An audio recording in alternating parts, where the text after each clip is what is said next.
I have a headache, but this review has to be done. Hello one, hello all, it is the gothiest ghost of them all, Caspa in the flesh, and I need water. Water, please.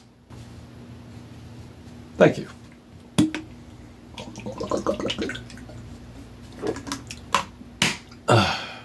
Hello one, hello all, it is the gothiest ghost of them all, Caspa in the flesh, and it's time for a review of Geese-3D Country. Now, I have been conversing with people about music, about new music versus old music, and which is better, which is worse.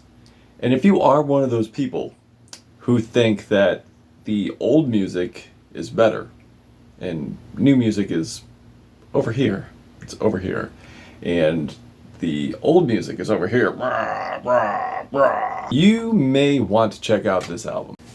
Because I've learned what brings people into music is not only something they could feel. Sometimes that is the one part of it, but another part is the familiarity. And for familiarity, you then become intrigued with what's going on. So with this one, there is familiarity for me, and I am loving the familiarity that I am feeling. And I don't know why I can't say familiarity. Familiarity, whatever. It's the influence and keeping that influence alive that is helping me with loving this album right here. This has the sonic oddities of MX80 to the eccentricity of the New York Dolls to with the vocal tone of a mix of Jimi Hendrix, Gil Scott-Heron, with the inflections of Mick Jagger or even Richard Hell. And I know that's a lot to sum up this intro. I know that a lot is going into this. You're definitely getting a lot of everything. So I definitely wanted to put it out there, what you're getting yourself into. Also, I would say this has the pristine moments of something television would have done back in the day. So what you're getting here is you are getting the Southern aesthetic, and this thing is taking cowboy boots, putting all the influences in that cowboy boot, and kicking absolute ass with this album.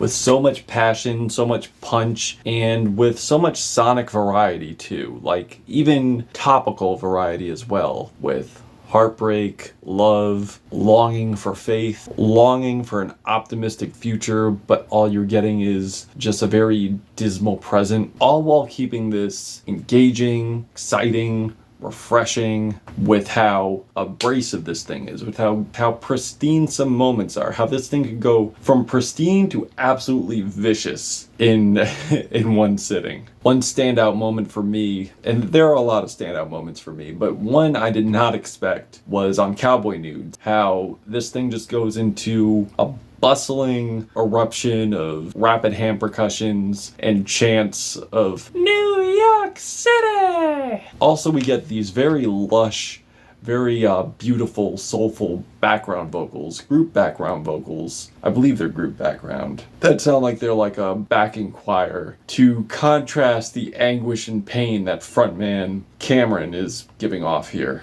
So as I alluded to before, the production does have some glamour, does have very lush moments, very sleek moments, but this thing does not shy away from being visceral and chaotic. Which some parts here might be a little too obtuse for the country old heads. Like if you're already acclimated to MX80 or maybe Swans, then you'll probably gravitate to this. You'll probably gravitate to the madness going on here. But if you just acclimated yourself to the sweetness and the lushness and the country beauty, then this is probably going to have you run for the hills. There is one moment on here that is pretty chaotic, but it's not really that it has chaos to it. I do love the chaos. I just wish I had more of a direction, and I'm talking about the Undoer song, where this thing just kind of loses direction, kind of just has these very erratic moments, but not really much of lyricism going on here, and pretty much just doesn't really build into much of anything exciting. It just comes off repetitious at some points. And there are other mild cuts on here too. But aside from that, I do not have that many complaints about this in the runtime of 43 minutes, because this thing is equipped with bangers, ballads, and a lot of highlights on here. And very, very catchy, memorable hooks too. Like on Cowboy Nudes that I referred to earlier. Be my warrior. Chicka chicka yeah, chicka chicka yeah. But the opener, 2122, is probably, if I had a category for best opener to an album this year, this would be it, for sure. This is like opening up the gate. We're opening up the gate to the ranch, and you could see for yourself if you're down for the trail, if you're down for the ride. If not, pick up your boots and turn back. Turn back now, because there is just nothing but absolute left and turns on here. And I do hope that you do stay, because there are some really great moments on here. There's a lot of great moments on here. Besides the zaniness, besides the erratic vocals, this thing definitely packs a lot of passion and a lot of heart and a lot of beauty behind the chaos, providing us with a lot of pristine melodies, a lot of heartfelt ballads. Well, there's a few heartfelt ballads. It's very heartfelt. It's just heartfelt in different contexts. It's heartfelt in the pouring your heart out in a utterly manic way, or making an ode to a 10-headed dog. Yes, a 10-headed dog. That could be metaphorical, but we will get into that later. Or the ever so passionate I see myself. I see myself in you. Or the very troubled and tragic Gravity Blues, with these glammy, like gospel harmonies soaring throughout with these bright pianos and blissful Zeppelin guitar harmonies, following by these shimmering guitar passage with these distorted psychedelic arpeggios. It's very Queen, it's very Zeppelin, and a touch of Bowie with a very macabre tone here. Like, I would tell you what it's about, but I'm actually gonna let you figure that out for yourself. And the chaos of Mysterious Love really complements the track, especially if like you know what it's about. And it definitely has like some moody changes here. That is one thing about this album. It finds the epicness in the moodiness. Like, this whole thing is just a array of emotions, and they are just hitting you one by one by one.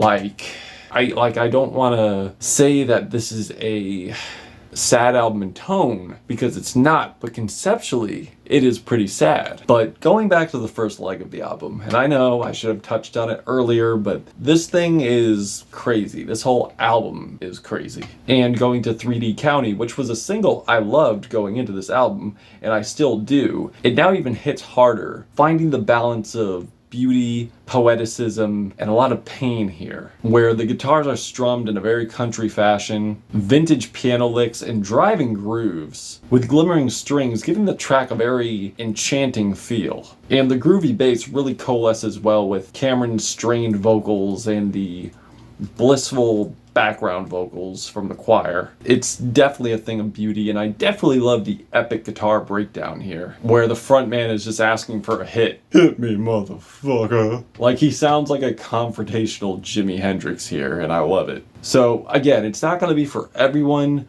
You cannot deny the theatrical lyricism, the theatrical realism here. Like, it feels so real. Like, you cannot deny the very tangible feel you're getting off the vocals here, that you're getting off the instrumentation here. And even when the album does have its dull spots, that does not change the fact that this thing has very great sequencing. This thing knows how to build the album up. Start the track off at like a certain mood, and then pick it up, but not really lose the focus the sonic focus of the album. Like, it could go from harmonious to completely erratic, like on Tomorrow's Crusades. But the lyrics on this thing go into very weird territory, just to warn you. About a giant monstrous dog. I mean, it could be metaphorical. I'm pretty sure this is metaphorical, and I am missing the metaphor here, but that's basically what I'm getting from this. I could dig deeper to this, and that's the thing with great music. You don't really catch everything the first time, but when you go back and you pick up more on it, you get more enjoyability on this. And I feel that's what this album does at some points, like on here. But the selling point for me right here is the vocals. The vocals and the unpredictability that goes into this. That go from these nasally, falsetto, like Mick Jagger vocals with a bit of haunted sweetness from Thom Yorke, and has these reverb guitar lines, these elegant strings dancing around, and then go right into this funky bass line where he just erratically goes, "Looking for your ass," with these shouted reverb vocals and tongue rolls going back into the strings, transitioning into this triumphant instrumentation. It sounds like a wedding ceremony getting bombarded by like a manic funk band, and then the orchestral band of the funk band just decide to put their differences aside and just jam together, while Cam is just screaming his brains out as this thing just goes into a dissonant set of strings. Now, as I mentioned earlier, like, the vibe I'm getting from this lyrical vibe is just frustration, heartbreak, desperation, devastation, and just going off the deep end with these theatrical vocals. And the wild array of expression from the vocals to the instrumentation just take me on this journey. So while this is a wild ride, the cool down moments make this thing almost cathartic in a way. It's like you're on like the biggest high in the world. Like, you just sniffed the ultimate amount of whatever.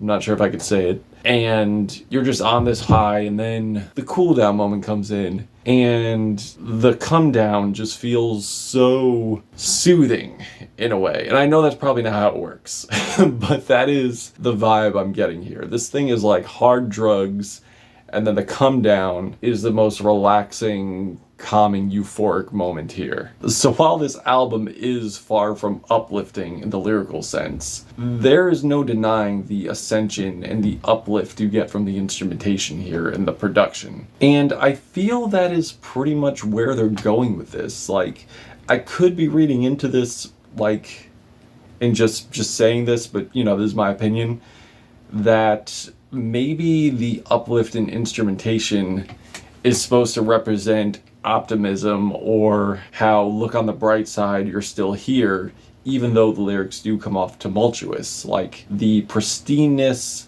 and the brightness of the instrumentation and the exuberance of it pretty much contrasts the woes and the forlorn feelings coming off of the lyrics. Like, it definitely creates a contrast that I feel coalesces to make the theme of the album. And going to the closer, Saint Elmo, that has this drunken lumbering groove, and you are just drunk off your balls, just walling around in the saloon. And it honestly fits the intoxicating vibe of this album, with these wailing strings, and then the choir comes in, and we get these epic set of vocals. And we get these grand epic set of vocals. Like, I can just picture everyone in the bar just going arm in arm, singing along with each other, having a grand old time. And then you got the manic screams and breaking glass. It kind of feels like the cowpunk version of the closer to Joy Division's first album.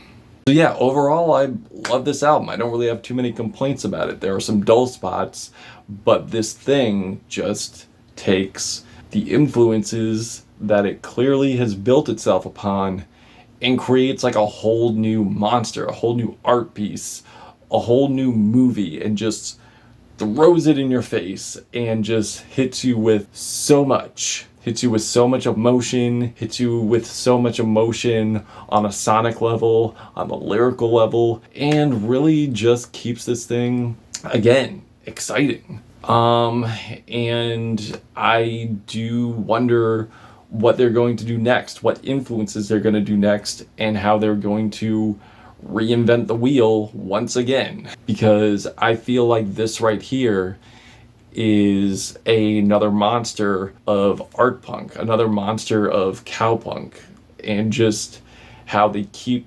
like the country western feel to this album, and just evolve and just hit you with so many curveballs. It's very compelling, and I love it. And I'm feeling a black 4 out of 5 on this. Yes. Maybe teetering on a 4.5, but that's how I'm feeling right now. Love this album. If you've given this a listen, what did you think of it? Did you love it? Did you hate it? Why? You know, that's it. Caspa, Gothic Ghost, Geese, 3D Country. Till we meet again.